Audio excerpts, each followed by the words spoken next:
So, Tony, how do you get the Flash's attention? Um, oh gosh, I don't know. With a flashlight. ah,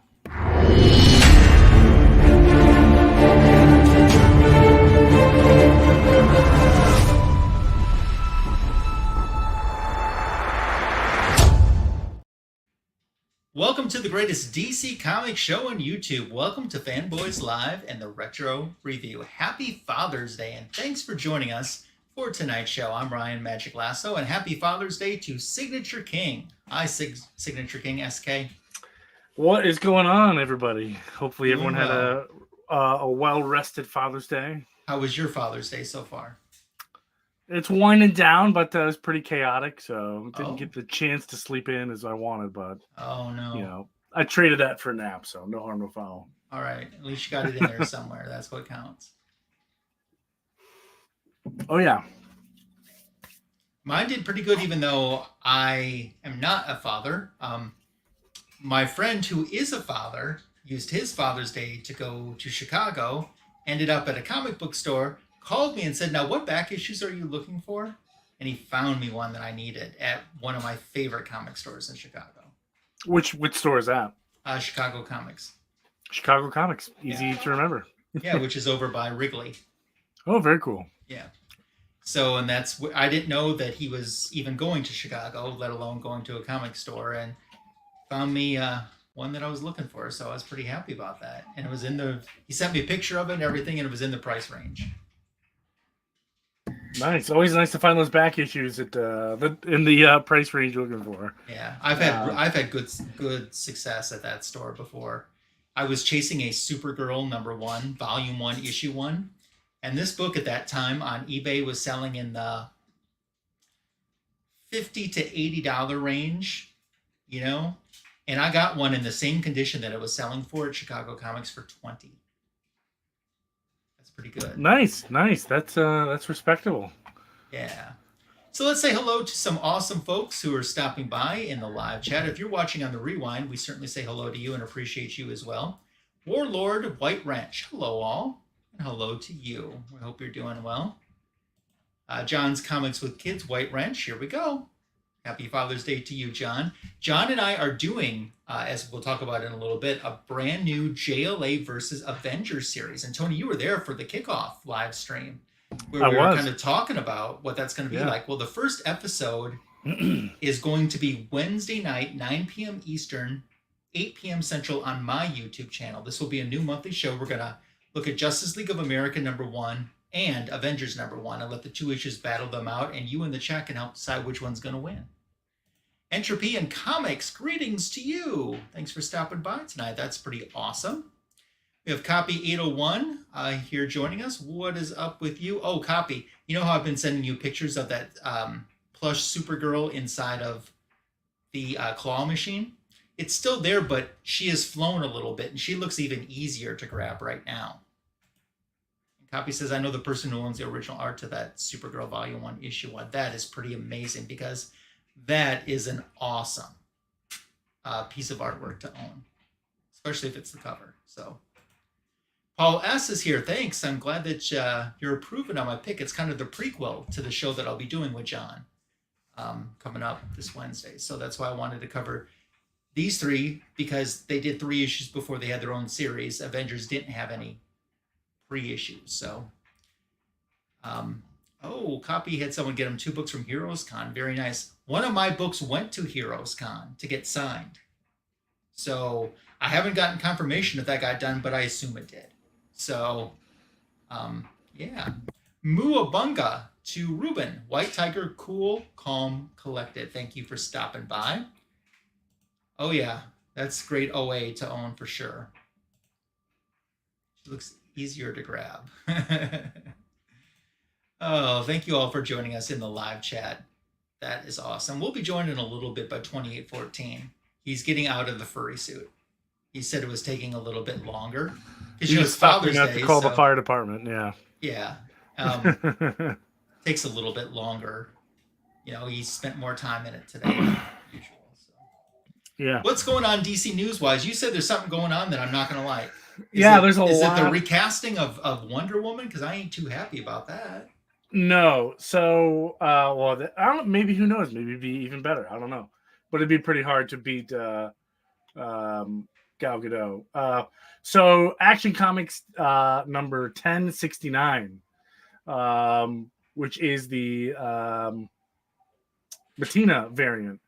The accusation that they used AI is that they used AI, and the evidence is pretty damning. And let me share this with you. Yeah. Let's see. Present. Share screen. Right here. So here it is. Here's the evidence. So you have your original S right here, but if you look at the bottom, there's another tail on the S. Oh yeah, there is. Make that a little bit bigger. So there it is. See there's two S Yeah. tails.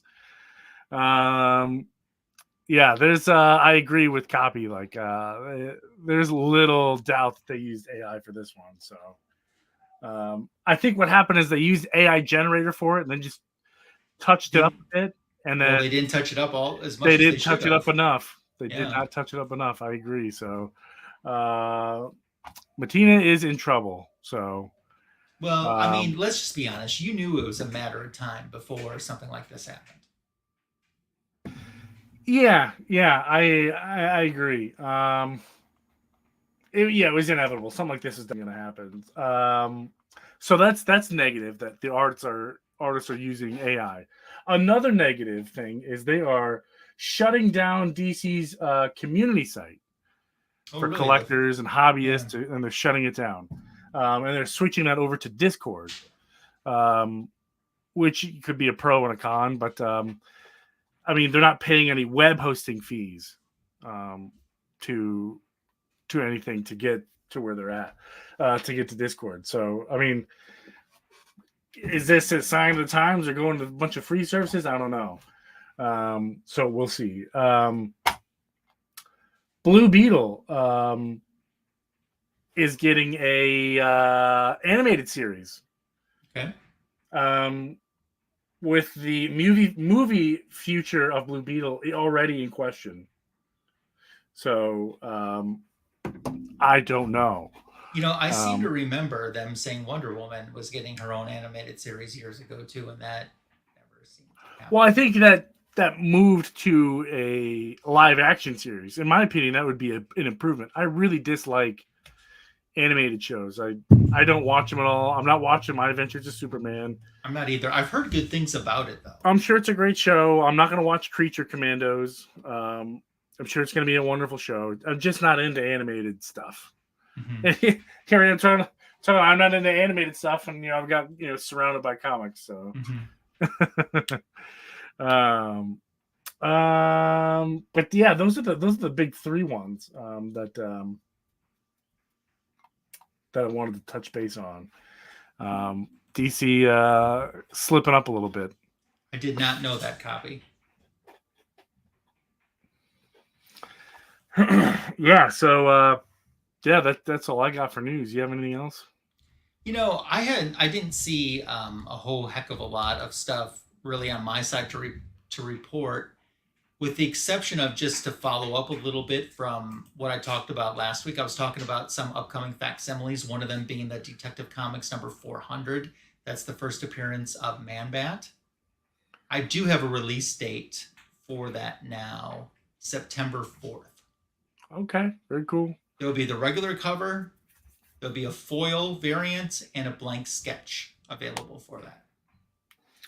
Very cool. There you go for all you facsimile guys. Yeah. Lots of James Gunn's back going around. That's true. Since we've got a moment, I'll show the cover for that for those that don't remember. Pretty classic cover. Yeah, I do like who did that cover. That is a Neil really cover. I was going to say it looks Neil Adams-ish. I've always wanted to have this book, but an original, is a little high up there, higher than I would want to pay. So I'm good with getting a facsimile. I'll probably get the foil because I could see that popping in foil. Yeah, I could see that doing a foil. Yeah, very cool. Are you excited for that facsimile? Is that something you're going to pick up? Yeah, I am. Okay. Yeah, not for me, unfortunately. Yeah. Not a heavy facsimile guy. I only think I paid for like 3 or 4 facsimiles in my whole collection. There's not many. No, I have a lot. I enjoy them. So. Do you consider your facsimiles like your read copies? Yeah, if I have an original, that's what Sure. I'll use to read. Sure. So, because I won't touch the originals. Right. Matter of fact, later on tonight for the book show, I'll tie in to the Brave and the Bold and some of the facsimiles. What I'm going to do, I won't show it now, but I'll tell you, I'm going to show the 4 versions of Brave and the Bold 28 that I own. None of them are an original, although one of them could easily be mistaken for one. Very nice. Very nice. Very cool. Yeah. Interesting. Yeah. No other news. Nothing that immediately jumps out anyway. A lot of heavy spec, but we could do a whole show just based on spec. Mm-hmm. Yeah, so head over to Discord if you don't have it yet. Get it. It's a free service, and join the DC comics community over there. And that will launch, it just says September of 2014. So stay tuned for that. Yeah. It's September 2nd. September 2nd. Okay. So got some time if you don't have it yet. So I guess we're segueing into the retro review a little bit here, and so to talk about the reason why this was picked tonight, I'm going to be doing a monthly show with John's Comics with Kids called JLA versus Avengers, and we're going to start this Wednesday on my YouTube channel, 9 p.m. Eastern, 8 p.m. Central, and we're going to look at Justice League of America issue 1 and Avengers Volume 1 issue 1. We're going to talk about both books, and we're going to compare the two, and with the help of the chat, try to come up with who had the better issue, which team won that battle between issues number 1. Granted, there's a 3-year difference between with Justice League coming out about 3 years before the Avengers issue came out. But with the help of the chat, we have certain criteria that we'll be judging on, and we'll be deciding, you know? And it's not John's Comics with Kids versus Magic Lasso. That's not the show at all. It's just literally the two teams battling it out for who had the That's the show I want to see. No, because I will lose. Do you know how many followers that guy has? He almost has 14,000 subscribers, like Comic Food 2814. Hey everyone. Almost. Sorry I'm late. It's okay. How was your Father's Day? It was great. It was great. I was late because it's hard to judge the time when you're grilling. So We already explained while you were late. Oh, I'm sure you did. But we're into the retro review right now, and your timing is great because once you pull up the issue, you're kicking it off with the first appearance of the JLA and the first appearance of Starro.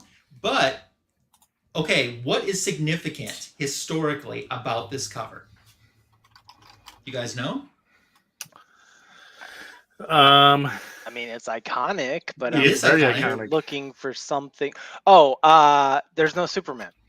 That's not it. I mean, that's noted, but there's something even more historically important about this cover.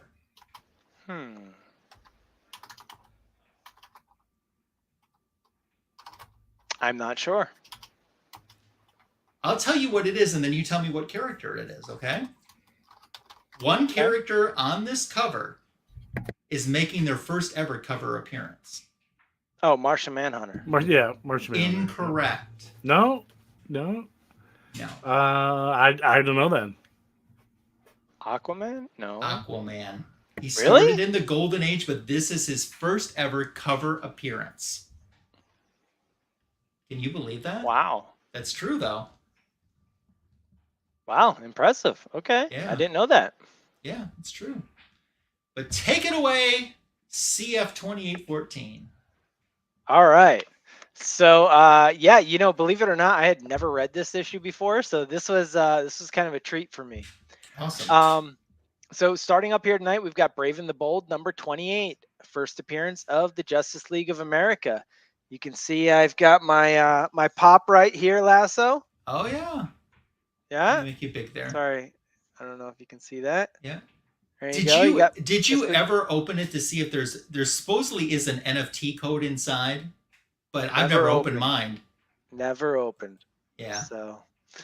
So yes, and of course, you can see over there. Well, you can't see, but I've got mine over there on the wall.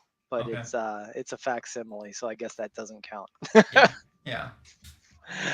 All right, let's get into this story. So first appearance of the Justice League, and check out this first page. We've got this kind of a splash page here, and it says, "The foes of evil, enemies of injustice, to the mighty heroes of the Justice League of America, all wrongdoing is a menace to be stamped out, whether it comes from outer space, from the watery depths of the seven seas, or springs full blown from the minds of men. Banded together to fight all foes of humanity, the mightiest heroes of our time battle the menace of Starro the Conqueror." And incidentally, Yes. that first splash page right there was made into a puzzle. Oh. I think it was a Warner Brothers store exclusive puzzle in the 1990s, if I'm not mistaken. But that was a puzzle because I own it. Very cool. Sorry to interject. Go ahead and take it away. No, that's fine. So I guess we're getting the first appearance of Starro here too. Is that correct, Lasso? That is correct. Yeah. Okay. So you can see this is the first assembly of the Justice League. We've got the Flash, Barry Allen. We've got Green Lantern, Hal Jordan. We've got Wonder Woman, Aquaman, Superman, Batman, and Martian Manhunter. So that was the original Justice League. All right. So it starts out with Aquaman on patrol of the seas, okay, off the Atlantic coast. And he comes across this little fish who has a story to tell him. A short time ago, while he was floating upside down on the surface, he saw a gigantic starfish fly down out of the night sky to plunge deep into the waters. And this starfish says it's traveled billions of miles interstellar space seeking a planet like this one teeming with intelligent life. So the pufferfish follows the starfish down to the bottom of the ocean floor, and he witnesses it capturing these three starfish on the floor and saying, "I am Starro. I have selected you three starfish who must be distant relatives of mine to help me conquer this planet."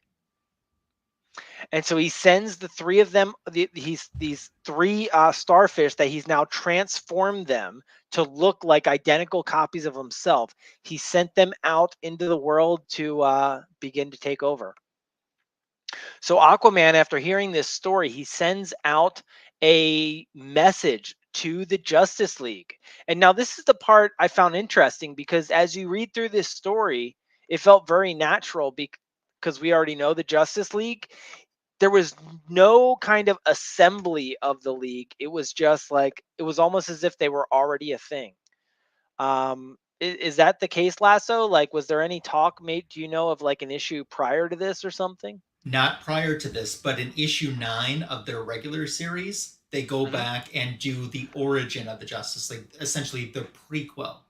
Okay, all And right, then, yeah, no, and then in the Bronze Age, they tried to say that there was even a prequel before that, but most people have wiped that out and still go back to issue 9 being the I in see. continuity origin of them. If you remember, issue 9 is the one where they all look like trees on the cover. If you've seen that issue, I don't know that I have that one. I might have to grab that one to show you then. Okay. All right. Yeah, no, that's very interesting though. It was fun reading it though, already knowing, kind of like being familiar with the Justice League, but then also trying to put yourself in the shoes of the reader at the time.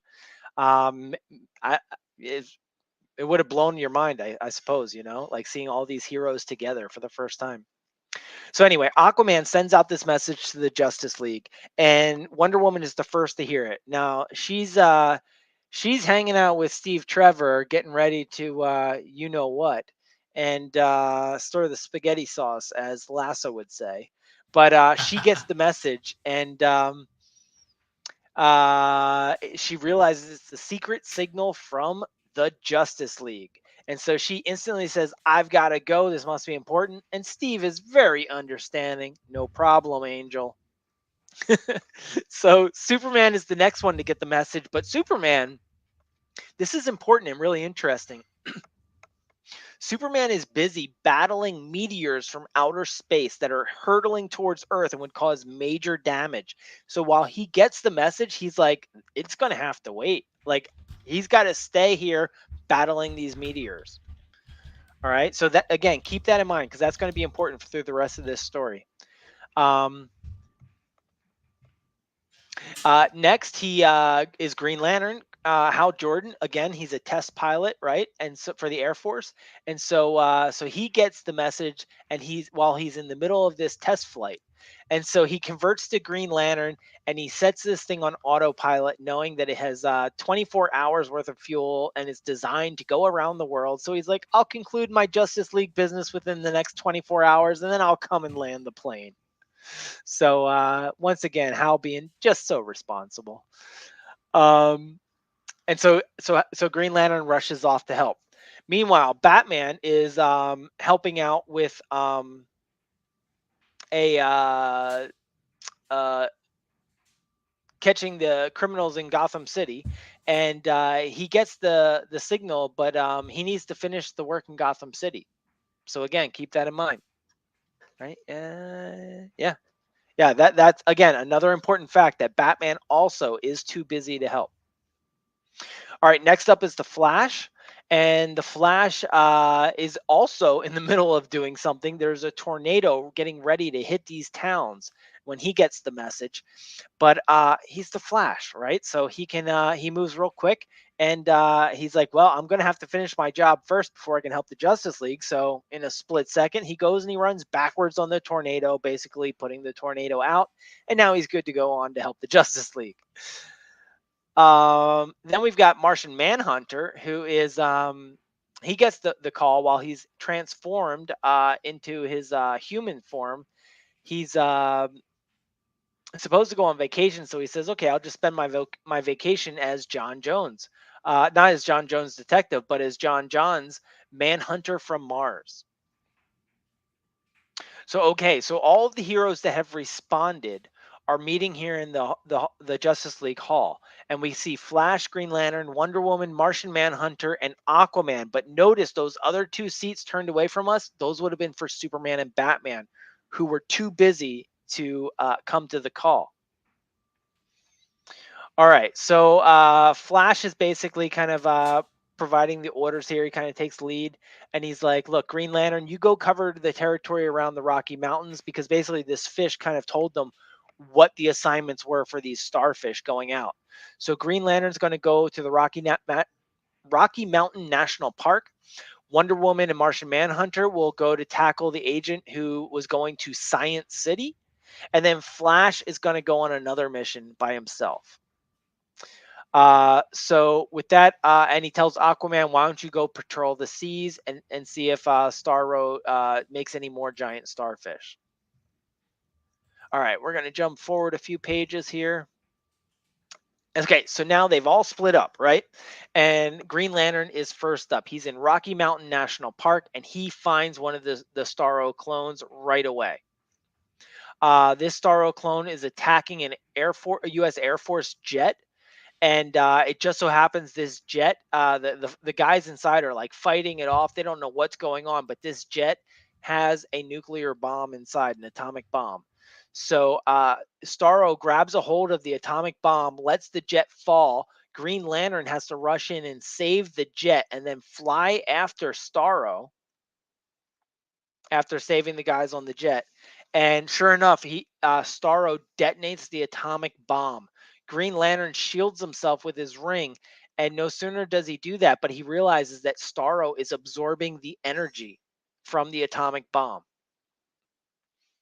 So now this Starro clone is trying to zap Hal with this atomic energy, and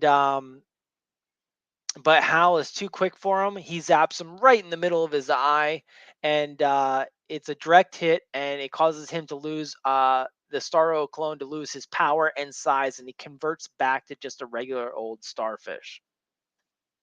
Okay. Next up, we've got Wonder Woman and Martian Manhunter. So they went off to Science City, if you recall, and they find the clone immediately. It's attacking the Hall of Science that houses all of the smartest humans on Earth who were there for a meeting. Okay.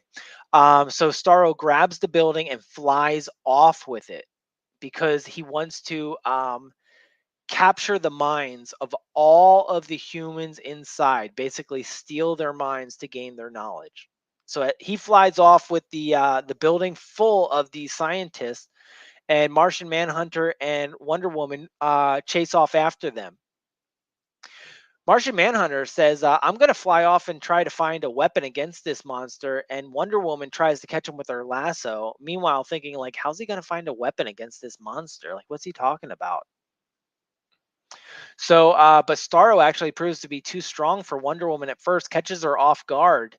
But then once she realizes how strong he is, she compensates and she's able to kind of hold on to him just in time for Martian Manhunter to show up, bringing all of those meteorite fragments that Superman had just bust up in the upper atmosphere.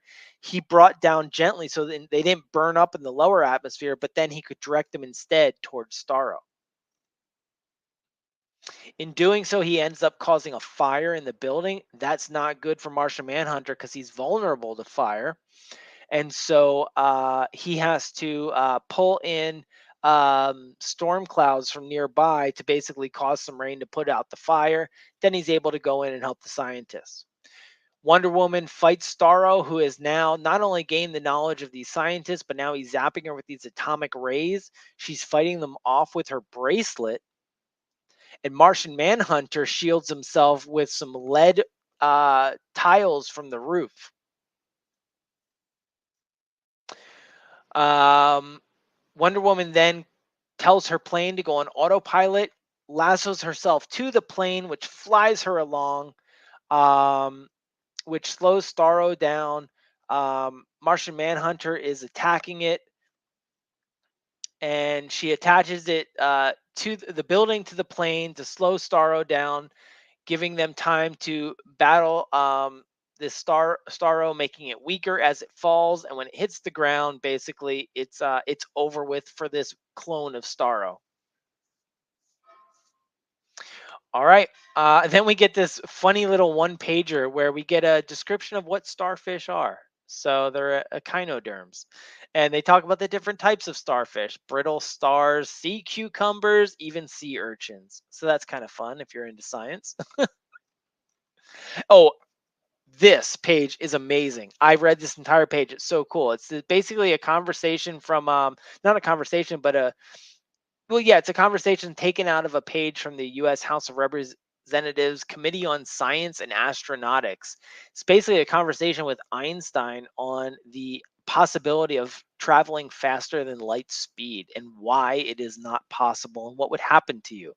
And one of the coolest parts when you get to the end of this is they basically say when you go that fast, things become flat. There are no curves at that speed. I thought that was kind of cool. I don't know why that was thrown in there, but it was kind of a cool page. Anyway, on to Flash. If you remember, Flash went off on a mission of his own. He goes over to Happy Harbor, which is his home, and finds the other Starro there. And there's some kind of hint that he's looking for this kid named Snapper Carr. And here's this kid now. And so he's like, snap, snap. And he's talking in this like the worst, like, I don't even know what to call it, like hip speaking style for the times back in like the 60s, right? Yeah, And it like is just, Daddy-O and Far Out. And... it's just like dripping with cringe. It's so bad, right? Like, I'll see if I can point out a few ones as we go through, but yeah, it's bad. And so he's saying it doesn't hold up. It does not hold up. However, I did not know the term hipster was that old. because he calls somebody a hipster here. So that was interesting. Anyway, he realizes that his entire family is acting like they're almost in a trance, walking towards the town center. And he's like, "Yo, what's up with you guys?" Um, and by the way, earlier in the day, he had been uh, managing lawns and applying lime down to the lawns, I guess, as fertilizer, right? So then he sees his family walking like zombies towards the town center, and he realizes the whole town is behaving strangely. When he gets there, he realizes Starro is there, and Starro is giving them instructions. He's saying, "The people of Happy Harbor, you are under my mental control. When I give you the order, you will go to wait." And at this point, he recognizes that Snapper is not under his control, and he sends some kind of like atomic ray at him. Just then, the Flash rushes in, snatches him up, saves him from the atomic ray, and he's like, "Why weren't you affected like the others were?" And the kid's like, "I don't know. I really have no idea." But Flash is like, "Okay, stay here. I'm gonna go deal with this menace." And you can see the Flash is zapping all of these atomic beams being sent at his way. Um, and he starts spinning around Starro, spinning him so fast it causes the starfish to spin so it can't aim at the Flash, and eventually throws it. Or I'm sorry, the starfish realizes that it cannot survive out of water much longer. So the starfish itself kind of begins to fly out towards water, the nearest body of water, which is this lake. So the Flash rushes over there, and the Flash does this cool trick. He starts vibrating the water, parting the waves, right? And he's like, "Nope, he's not here. Let's go find another spot." And he goes spot after spot until eventually he finds Starro hiding. And he causes all of the waves to come crashing down on Starro with full force, and it ends up taking out yet another Starro clone. Snapper comes back up and he's like, "Man, I never saw anything like that before. It was far out."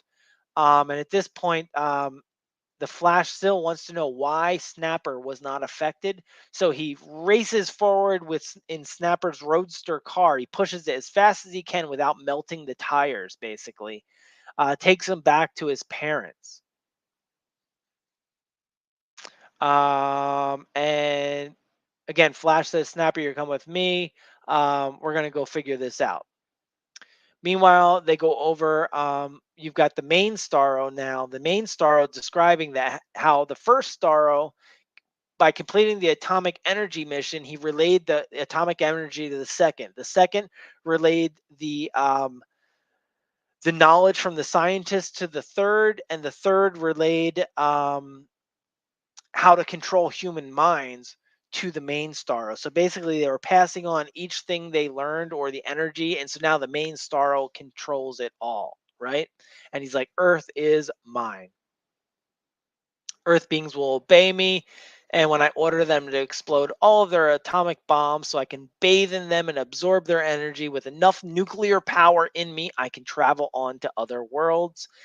This is his first attempt to conquer a world. He had to test his powers here on the humans, and then he will conquer the universe. Just then, the Justice League comes running in. Again, we've got Green Lantern, Wonder Woman, Aquaman, and Martian Manhunter. I don't see Flash there. Green Lantern goes in first to fight him, but again, now that he's got his knowledge, Starro knows that Yellow will defeat Green Lantern. So Green Lantern is unable to attack him because he turns himself yellow. At this point, oh, there's Flash down there.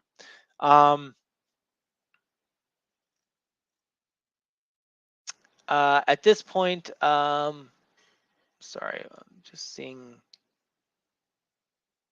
Okay. Wonder Woman and Martian Manhunter go after him. Flash knows Snapper is immune to Starro's rays. Now he's going to try to find out why.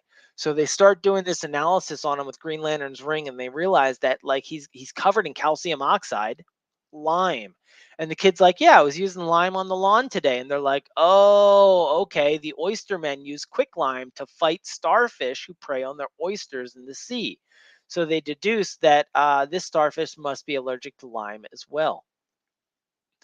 So Flash runs and grabs a whole bunch of lime barrels from the warehouse. Green Lantern throws him at the starfish, covering him in this quicklime, and basically it takes Starro out. It basically hardens around him. You can see them all working together to Martian Manhunter's blowing it all on him, and he's basically a solid piece of rock, essentially. And so, suddenly, and notice who suddenly shows up. There's Superman and Batman who show up at the last moment to congratulate everyone, and we get Snapper snapping his fingers at the end, and that is the end of this story. Because he snaps him because he says that's his way of saying that he approves, right? Yes. Oh, and by the way, he's wearing this thing around his neck because he is now an honorary member of the Justice League, right? Wow, Which that's I pretty think cool. is fitting. I think honestly, up at least until this point, he is a more legitimate member of the Justice League than either Superman or Batman, who did absolutely nothing to help. Yep. And kind of makes sense why they're not on the cover here, right? Yep. Yeah, So- the original intention of the Justice League was to focus on not Superman and Batman, to give these other characters their moments. Of course, that Yeah. will change, you know. Yeah. I'm still going to go back to you for the assist for the next issue, but I'm going to remove this just for a second because the issue I was telling you about with their origin, Yeah. is this issue. Oh, I don't know that I have that one. That's issue 9. Very cool. So that's the one that predates the events of Brave and the Bold 28, where they explain how they formed together and what their origin was. Okay. Yeah, I don't think I have that. It's a key for the reason of the origin of the Justice League, but it's a pretty awesome cover too. Yeah, it is. Yeah. And then before we go into the retro review for the issue that I'm going to do, which is the next issue of Brave and the Bold, I wanted to share a cover. And this All-Star Comics cover is often, well, people say that the cover that we're about to show for Brave and the Bold issue 29 is very reminiscent of this cover from All-Star Comics. This is All-Star Comics number 43. So take a good look at that, because in a second we'll show you the cover for the issue I'm going to review. So you got to look at that. And now we'll start the retro review for this issue. What do you think? I think It's close. I mean, I I see can it. see yeah, you inspiration. can see how people would, yeah. I believe that this is the cover that they used for the Justice League Volume 1 Silver Age Omnibus as well, was this cover. So, I like how Aquaman's weapon of choice for this situation is a hammer. Yeah. Just a really big hammer. Green Lantern knows the robot's yellow, but he's still going to try to hit him anyway. Maybe Yeah, this he's time doing. it will work. I think What- maybe I okay. question the location of the robot's laser. I never really noticed that, but I'm just saying. So what if somebody came up and just splashed a coat of like blue paint on the robot? I Then would could think Green he would Lantern be. find I it? would think he would Yes. be able to. The portions that were blue, at least. Yeah. Yes. Yeah. Unless like he punched it and the paint chipped away. Yeah. But He could definitely punch him in that laser. touch him in Right in the laser. Yeah. What are they thinking? I don't Yeah, know. they weren't either. They had no clue what they were doing, or they knew exactly what they were doing. Just a reminder, we're in 1959/1960 with these issues. So. Yep. Jeez. So on the first page, we kind of get our typical splash of what we can expect for this issue. And essentially, we're seeing all the Justice Leaguers. They're just gripped to their chairs. They can't make a move to fight against this man that's inside this robot, and they don't know what they're going to do about it. And our roll call is Aquaman, Batman, Green Lantern, John Johns, Flash, Wonder Woman, and Superman in Challenge of the Weapons Master. So in our next page, we are in the future, very far in the future. The year is 11,960. And there is this scientist, arch criminal, Zotar, who is about to be captured by the Intersolar Police. And he talks about that he has 4 weapons to fight the police, but they have counter weapons for 3 of them. Only one weapon will defeat him, but he doesn't know which one. In a minute, they're going to bust through, but he says that's plenty of time. I'll be able to figure out what weapon I can use that they don't have an answer to by traveling back in time. He's got this robot which is able to travel in time, so he's going to time travel 10,000 years into the past with his weapons, and he's going to use them against the Justice League of America, the greatest crime-fighting team in history of the universe. And he says, I'll test my weapons on the Justice League. As soon as I discover which weapons defeats them, I will return to my own time and use the same weapon to defeat the Intersolar Police. And on the next page, he knows that this is going to work because he has found an ancient book with Wonder Woman's handwriting, which says that it's going to work. Although, I mean, this book is 10,000 years old, it's badly frayed and worn. Most of the writing is illegible. There we go. Certain words can be made out, though, and he can see in there it says, of the 4 weapons used by Zoltar to defeat the Justice League of America. So he doesn't know which one, but he knows one of these is going to defeat them. And he says, history already recorded my journey to the past, even though I haven't experienced it yet. I know I'm going to win. So he thinks about how he got this robot and this ability to do this. And his third weapon, he talks about the history of the weapons that he got, and his third weapon he got from an ancient ruin of a dead world. But he thinks that the weapon 4 is the one that will defeat the Justice League, but he doesn't know for sure. It was made for a mad dictator who tried to conquer the galaxy, and he found it floating in space. And it's this giant robot. And this robot is from a robotic planet, and he says the perfect mechanical brain. I'm the perfect mechanical brain inside an indestructible body. So he's able to rewire and trick this robot to follow his orders. And so he's like, I'm set now. I'm going to go into the past and I'm going to defeat the Justice League. So now we cut to 1960, and Snapper Carr is doing some figure eights on the frozen mill pond. Then all of a sudden this hand is reaching out for him, and this metal hand grabs a hold of him and snatches him. And he's like, man, this is a real drag. I've got to cut out of here real fast. So he knows that the Justice League made him an honorary member after he helped them against Starro in the previous issue. They gave him an alarm bell, which he could send out an emergency call. And he says, I don't know what to do. I don't want to do the panic button, but if this isn't a real cool emergency, then I've got holes in my head. Here goes. So as he hits the button, we have Flash, Wonder Woman, and Martian Manhunter instantly taking off. Followed soon by Aquaman, Batman, and Green Lantern. They're racing towards the secret Justice League headquarters. Out of all the Justice League members, only Superman fails to respond to the alarm. Why? So they end up at the secret sanctuary inside the cave in Happy Harbor, and they find Snapper there, and he's by himself. His eyes are wide and staring, and this strange voice is coming from him. He says, please join your fellow members at this table. I, Zoltar of the year 11,960, have borrowed your young friend in order to summon you here and challenge you to combat. And Zoltar explains about his 4 super weapons and how they will determine which one is going to be the one that he has to use when the Intersolar Police catch him. And for the first task, he's going to select the Flash. And they're like, hey, let's just get up and go after them. But all of a sudden, this yellow light beam comes down to them from above. It's a gravity ray that's holding them inside of their chairs, so they can't move. Well, Flash has found a way to vibrate fast enough to get himself out of that gravity ray, and now that he's free, Zoltar has given him this riddle of where he could find him at, and Flash goes to take him on. So we're in Chapter 2 now, the Challenge of the Weapons Master, and Flash has figured out by his riddle, when the ghost walks at Hesperus on the 2nd day of the moonless month, I am waiting to do battle. So the robot starts taking off, knowing that he can get ahead of the Flash, and Flash is trying to figure out this riddle. He knows where the ghost walks is a theatrical slang for payday, but he goes to his library for a clue about the word Hesperus.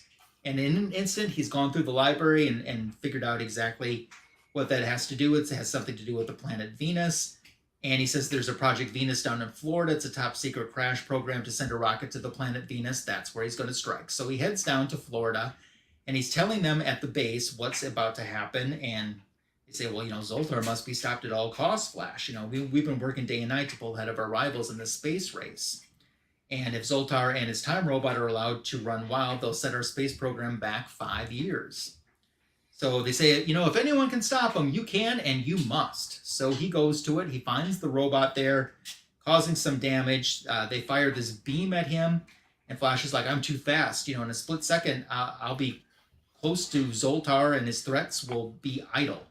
And then all of a sudden, the ray hits him, and he is just as shocked. And he's like, what is happening? I am growing smaller. And he continues as he's leaping forward to grow tinier and tinier as he keeps getting hit by this microscopter weapon. And he's like, Zoltar must be reading my mind. He knows which way I'm going to move as soon as I know it myself. And now at a foot high, the Flash hurtles forward, determined that he's going to try to take him down, even though he's being shrunk down. He's now at 6 inches tall. He must destroy the weapon. He's like, I have nowhere to hide. In another moment, I'll be down to subatomic size. But he vibrates into the ground and burrows himself through the earth and then comes up inside of the robot, and Zoltar does not know where he's located at.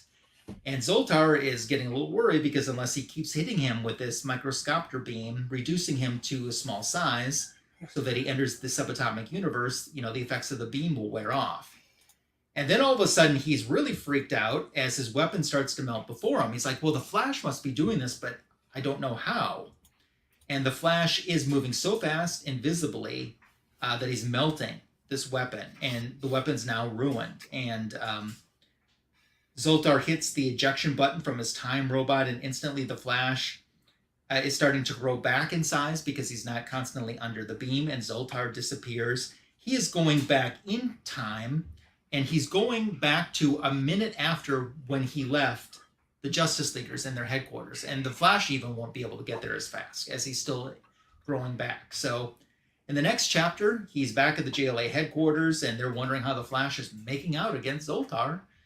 And Zoltar arrives, and they're like, oh, he must have defeated the Flash in a minute. And he's like, oh, no, actually, the Flash overcame my weapon. It took him less than an hour to do that, but I journeyed back in time to 1 minute after the Flash left. He's on his way here now, but he won't arrive for an hour or so we'll move on to the next test. And for the next test, he's going to release 2 people to battle his weapon, and he gives them a riddle: I will strike where the sun rises in the west and sets in the east. And he releases Martian Manhunter and Aquaman. And they decide, based on his clues, that he's going to be in Panama. And Martian Manhunter educates us and says few people realize that the Panama Canal runs northwest and southeast rather than due east and west. So in the most interesting panel, Aquaman boards this sailfish, and Martian Manhunter uses his super breath on the fin to push them there in time.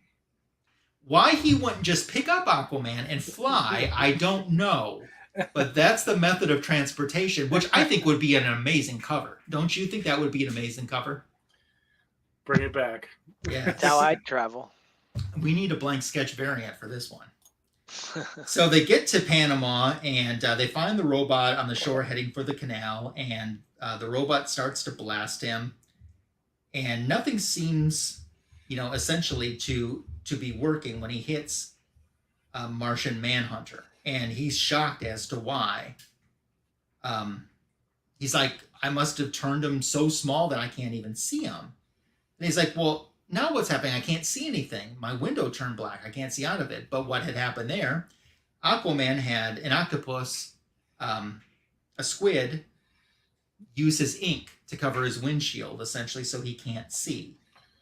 And Aquaman realizes that Martian Manhunter isn't destroyed, but it's made himself invisible. And then something that I didn't know, and I don't know if this is just for this issue or for this case or what, he says when John Johns is invisible, he no longer has superpowers. I did not know that.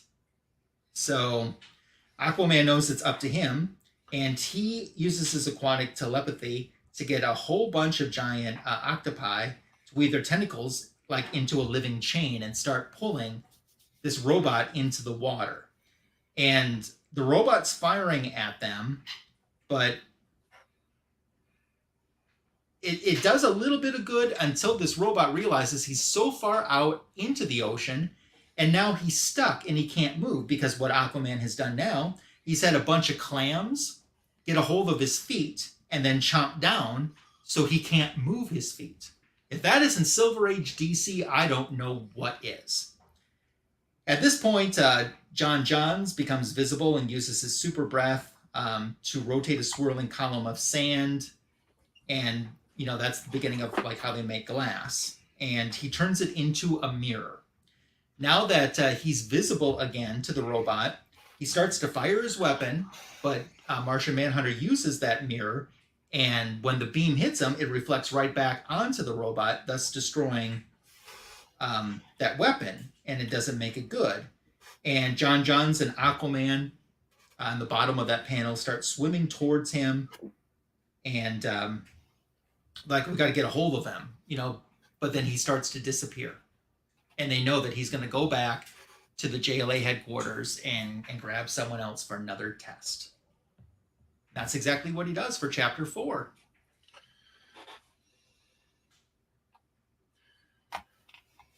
So he's back at the headquarters, and this time he wants Wonder Woman, Batman, and Green Lantern.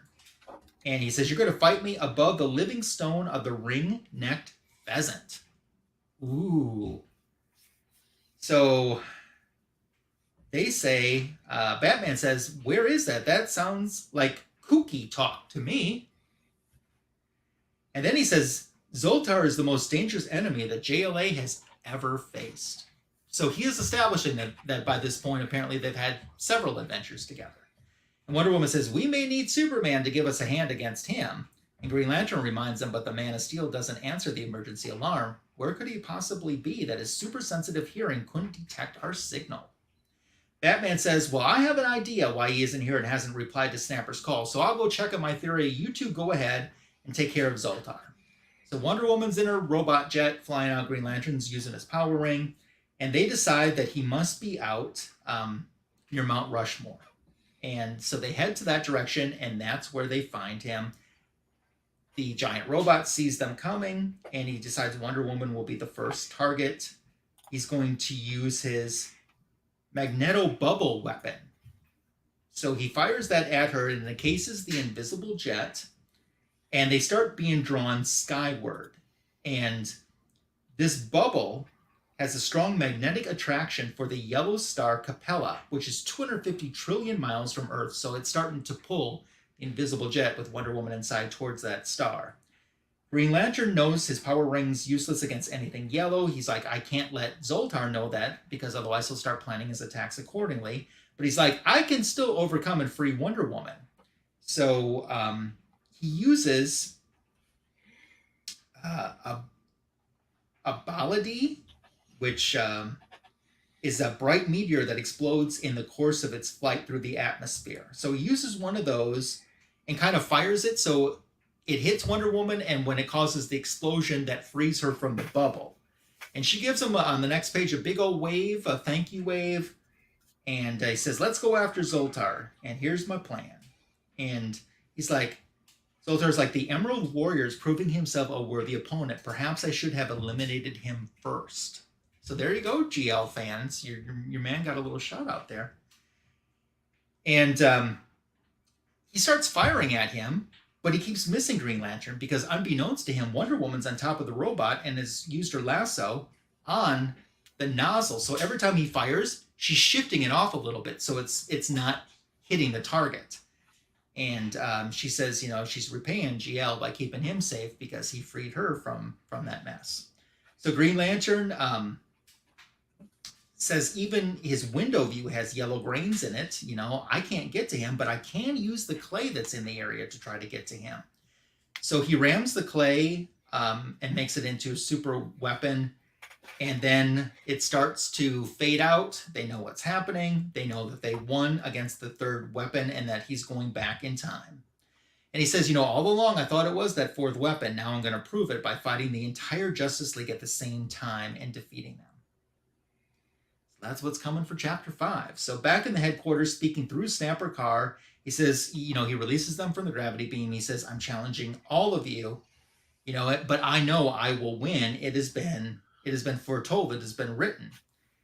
And they say, well, you know, we've beaten him 3 times. We can beat him again no matter what's been written or how terrible his weapon is. So let's go. And they head out. Aquaman swimming away. No one's giving him a ride on the next page. Their clue was the Valley of the 10,000 Smokes, which is in Alaska. And as they arrive there, he greets them. Welcome, Justice League, to your Waterloo, the one battle you are doomed to lose. So he talks about how his gravitation weapon, which rooted them to their chairs, would have been a great weapon, except for the fact that it surrounded them with such a force field that even he couldn't break through it. So at this point, all of a sudden, they're getting attacked by like these prehistoric animals, very dinosaur-ish looking type animals, this horde of alien monsters. And Flash starts whirling around them, but it's not working. Wonder Woman tries to use her lasso, but it broke free of its noose. That's never happened before. Martian Manhunter's got a fire-breathing dragon. Aquaman's sea serpent isn't abiding to his telepathic commands. And Green Lantern's power ring, this giant bird is resisting its attacks. But what's really happening is they're fighting illusions that they don't know. And in a way, what they're kind of doing is stopping each other and not even being aware of it. Because on the next page, he's like, hey, Green Lantern, you almost ring blasted me. And Wonder Woman, you need to watch your magic lasso. And then the alien world of illusions disappeared. And Superman is now there. And he says, I'll take care of Zoltar's fourth weapon. And Zoltar turned the Illusion Maker from the Justice League members in an attempt to hit Batman and me, but he was too late. So he grabs a hold of this gigantic robot. And while Batman explains that Superman was traveling in time, the only medium our alarm signal cannot travel through. After tracking him down, we rushed him here, and obviously just in time. And plunges, he grabs it by the foot and plunges the robot into the ground, and then uses his fingers to crush the Illusion Maker weapon to powder. And he smashes his way inside. He adjusts the time controls and then says, I prevented you from ever being able to return to our time. In a moment, I'm going to leave and you and the robot will time travel back to your own era, which is exactly what happens. The inner solar police are there. They're in his hideout and he has to surrender because he's captured. And he's like, but I don't understand it. Wonder Woman's memoir said I defeated the Justice League. What went wrong? And at that moment in the headquarters, they are reminding Wonder Woman, don't forget to write up our adventure with Zoltar. And she's like, I'm beginning on it right now, Flash. And the true version of what Wonder Woman writes is, the Illusion Maker was one of the 4 weapons used by Zoltar in his unsuccessful attempt to defeat the Justice League of America. But obviously that part, over time, was taken away, so he thought he was successful. Then they promote another issue with the Justice League in JLA. And before we get into that, I'll say hello to some folks in the chat with us, like Nigel. Desired Comics is here. That's awesome. I don't want to forget about Super Rest 9000 because he's awesome. And our other great friend, I Collect a Lot, has stopped by. Thank you guys for all being here. How's it going, everyone? Yeah. All right. And we have a big meow going on to to the Jackson Roy Kirk. We meow at him first, and then we say hi to Vinny. Hi, Vinny. How you doing? We're not meowing at you, Vinny, just the Jackson Roy Kirk.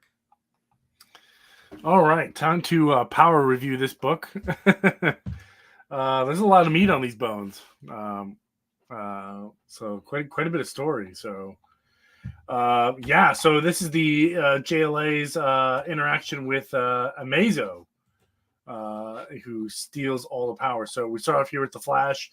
He's battling Mirror Master, and then we cut to Green Lantern, who's saving a train that doesn't have any tracks left. Wonder Woman's lasso and missiles like it's normal day for her. Aquaman is saving treasure hunters from certain death. And what is Martian Manhunter doing? He is sucking up the fog so an ambulance can see, which I thought was pretty funny. And then they all find themselves back at headquarters, kind of explaining, what they've been seeing, what they've been doing, and now Mr. Snaps is there. I had no idea who this character was because I didn't read any of the other issues. I just read mine, so glad that got sorted out. It was very confusing. You're talking about Snapper Carr. Yeah, Snapper Carl. It just they call him Snaps, and I was like, who the heck is Snaps? Yeah, Daddy-O. So they get new assignments, and here's a map of where everyone's going to be heading. I'm not going to jump into it real right away, but yeah, we Wonder Woman is taken off to Mexico to meet with looks like a mentor, but that's where Amazo kind of strikes first, and he's already has a Green Lantern ring, so he's able to put Wonder Woman and her mentor in a tight squeeze. We cut to Green Lantern and Aquaman, and they're just casually skiing. No big deal. No, but they're heading off to an island that needed some help, and sure enough, Amazo was there, and he's able to defeat Aquaman and the Green Lantern. And the way he caught Aquaman was pretty funny. He literally uses a fishing pole with a little hook on it, like to grab. It was really funny. So he stuffs them in some jets, some rockets, and shoots them off into space. We cut back to the Flash and Jean Jones, and they've got Amazo kind of stuck in the house here. But Amazo is just taking everybody's abilities and just kind of giving everybody the business. He's able to easily outdo the Manhunter, but Flash is he's a quick thinker. He's able to dress in yellow, so the Green Lantern ring wouldn't be able to affect him, and he's able to get out into the ocean, climb aboard the yacht. But it turns out it was the wrong yacht. It was the director of not the director, but the little assistant of Amazo. So now Amazo has all the powers of all the JLA, and it was I thought it was really funny because he traps him in like this Green Lantern like esque bubble, and it even turns like the room green, which I thought was pretty cool. But they brought it up here like, hey, the room is green, so Green Lantern, like, this shouldn't be like a problem for you. You're green. There's no yellow here. And he's like, oh yeah. But the damage is done. There's a bunch of crimes committed. Here's another science thing if you're interested in about bees in the North Pole and whatever. And that kind of is our cliffhanger here. They end up in court. So it's just down to Johnny Snaps or whatever the heck his name was. Snapper Carr, and that was it. So yeah, that's the end of this issue. Not a whole lot going on. So I know I skipped over a bunch of things, but looking at the clock here, yeah. So get this issue if you're worried about bees. That's what I got out of it. Okay. And it was just these 3 issues in Brave and the Bold, right? Like, yeah. Did your microphone change for some reason? You sound a lot different right now. Yeah. There you go. There he is. Yeah. So these 3 were just these 3 for Justice League issues, and then the Justice League got their own title that they went forward with. And as I mentioned, and believe me, I'll mention it one more time, at least one more time after this. The brand new JLA versus Avengers YouTube series with myself and John's Comics with Kids, episode 1 comes this Wednesday night, 9 p.m. Eastern, 8 p.m. Central on my YouTube channel. Join us for that. There will be one winner, and you, the chat, will help decide if it's the Justice League or if it's the Avengers who have the better issue 1. So I'm looking forward to that. So Justice League. Well, we don't know yet. So, but I certainly do like them. Let's go into a book show, and I'm going to go first this time. So I mentioned, Fu, before you jumped in, that I don't own an original Brave and the Bold 28, but I certainly do own some other versions of it. I have the Millennium Edition. Nice. I have this one you could mistake for an original, but this actually is the Loot Crate version, and it even still has the dime. Wow. And I have shown this in the past, and some people thought it was like a massive high grade original, but no, it is the Loot Crate version of it. And then I have the facsimile version that was done. That one says $3.99. Yeah. It's got the barcode. Barcode, yeah. And then I have that same book, the same facsimile version, but with an exclusive cover. Yep. And it's got the little date on there, December 26, 1959. What exclusive is that? Is it just a Loot Crate exclusive? No, this one wasn't Loot Crate. I'll have to look to see what retailer offered it. I don't remember where I got it from right now, but they had two versions. They had this, and then they had one that was black and white, but looked like a Daily Planet newspaper cover story. Cool. And the picture was like a shrunk down version of this in black and white. I don't have that one, but these are my 4 versions that I do have of Brave and the Bold 28. Is there a Silver Age Classics one? I believe there is, yes. This Brave and the Bold 28 has been reprinted 11 times. Wow. So it's definitely out there and available to find. But tonight, issue 29 and 30, while those have been reprinted inside of Justice League comic books in the Silver and Bronze Age, I don't think that they haven't had like their own. They've been included like in omnibuses and archives and stuff, but they're not as heavily reprinted as the other one were. And I think tonight these were the first time I ever read 29 and 30. So, and since it's my portion to shine, I'll let you know that my back issue of the week YouTube short that drops tomorrow is about a future Justice League of America member who had a mini series in the 1980s, and that character is in the spotlight for the back issue of the week. My comic book editions video dropping on Tuesday will be JLA versus Avenger. No, it will be JLA and Avengers comic books that I've added into my collection. Then there's the JLA versus Avengers live stream with John's Comics with Kids Wednesday night, 9 p.m. Eastern, 8 p.m. Central. Already on my channel is a back issue of the week YouTube short that celebrated Flag Day. And then I have a comic book editions volume 196 with some different Marvel and DC stuff. It's got a really cool Hawkman image on the thumbnail. So that's what I have and what's coming on my channel. Who wants to take it away next with a book show? I can.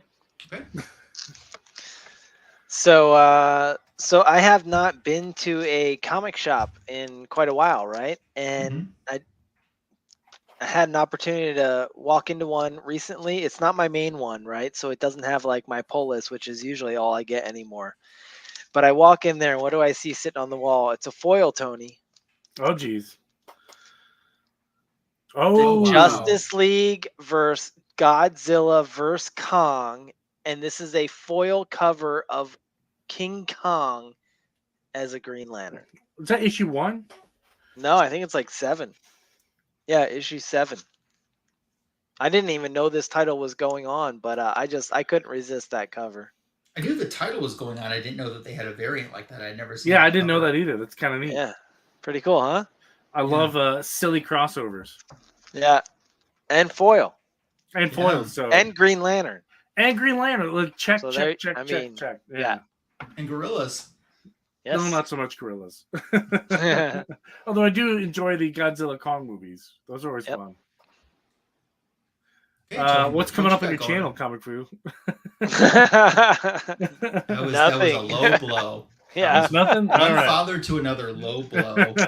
Man, on father. Wow. For a book show, I couldn't really think of anything. I don't really have the cool issues like you guys do, but I did manage to pull some Justice League of America stuff, even though it is a bit newer. I have Justice League of America Rebirth number 1, and I have the convention foil exclusive, both signed by Joe Pardo. Also available out of Walmart packs. Are they really? Yeah, that's how I got mine. Oh, very nice. Yeah. As what's coming up on the channel, my books finally came back from CBCS, and I'm very excited. I was going to do like a blind unboxing, but I couldn't. The box was damaged. I was really concerned. So crisis averted. Everything's fine. Just the box took some damage. So I had to open it, unfortunately. But I'll give you guys a quick sneak peek here. As I have here Dark Side War Shazam, signed by Francis Manipul and Steve Orlando at a 9.2. So Nice. I'm gonna show you the rest. You can kind of see them right over here above my head. Here they sit. I'm waiting to film the rest of them. So stay tuned if you're curious to what books I got and what grades I got. I was pleasantly surprised. I won't ruin it, but I did post that today. Yeah. So yeah, I'm excited for the rest. So Do you have anything signed by Tony Orlando? No, but I have some signed by Tony Cordos. Oh, you know when a good time to get Tony Orlando to sign your stuff is? Who? No, when a good time? Oh, is? when? Yeah, sorry, when? Dawn. Most people won't get that joke. Okay. Well, I guess that brought us to the end of the greatest DC comic show on YouTube. Oh, no, we didn't discuss overall. What are your thoughts on these stories tonight? These are decent. These are decent, yeah. It was fun, you know? Yeah. I mean, Silver Age can be a little out there sometimes. But I actually kind of like that they left Superman and Batman to let the other ones. Yeah.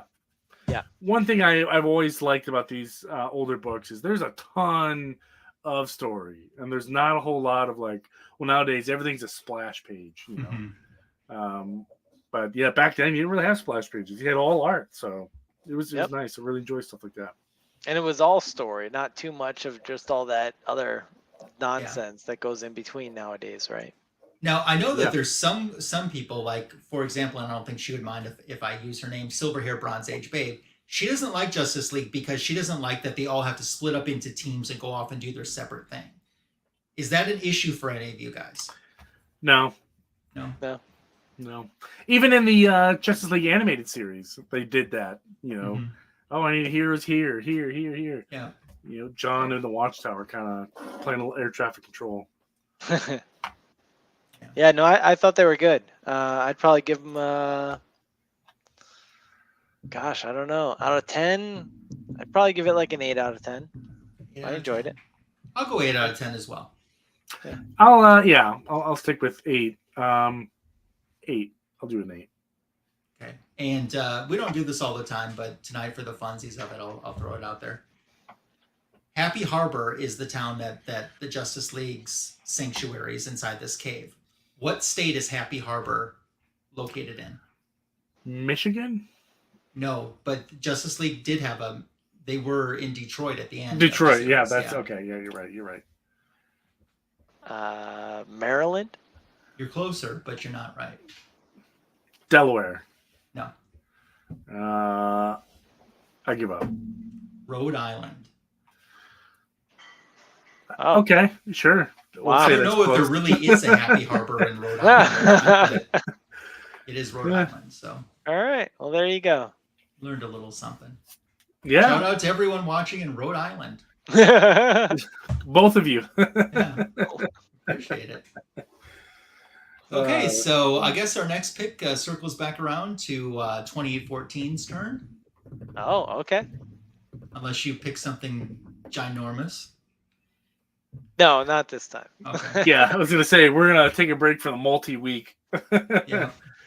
But that will be coming up, and we thank you for joining us in the live chat. It's always great to have some folks engaging with us. And if you watched on the rewind, especially all the way to the end, we appreciate you as well. Last time push, I promise. Brand new monthly show that I'm doing with John's Comics with Kids is called JLA versus Avengers. This Wednesday night, 9 p.m. Eastern, 8 p.m. Central on my YouTube channel, John and I are going to talk about what happened in Justice League of America Volume 1, Issue 1, and Avengers Volume 1, Issue 1. We have some different criteria, but then you in the chat will help us determine who had the better issue number 1. It's not John's Comics with Kids versus Magic Lasso. It's not that at all. But you will decide with us who had the better number 1. So tune in for this brand new monthly show that will alternate on my channel and on John's Comics with Kids channel. There he is right as we get ready to sign off. Seeking Superman. Hope you had a fantastic Heroes Con, and I can't wait to talk to you about it and find out everything you did. So, but this brand new JLA versus Avengers show, first episode this Wednesday night, 9 p.m. Eastern, 8 p.m. Central, here on my YouTube channel. Join us live if you can't. At least catch the rewind. So, looking forward to the launch of this. Gentlemen, happy Father's Day once more. Yes. Happy Father's Day, everyone. You've been watching the greatest DC comic show on YouTube, Fanboys Live and the Retro Review. Have a great rest of your weekend. Bye.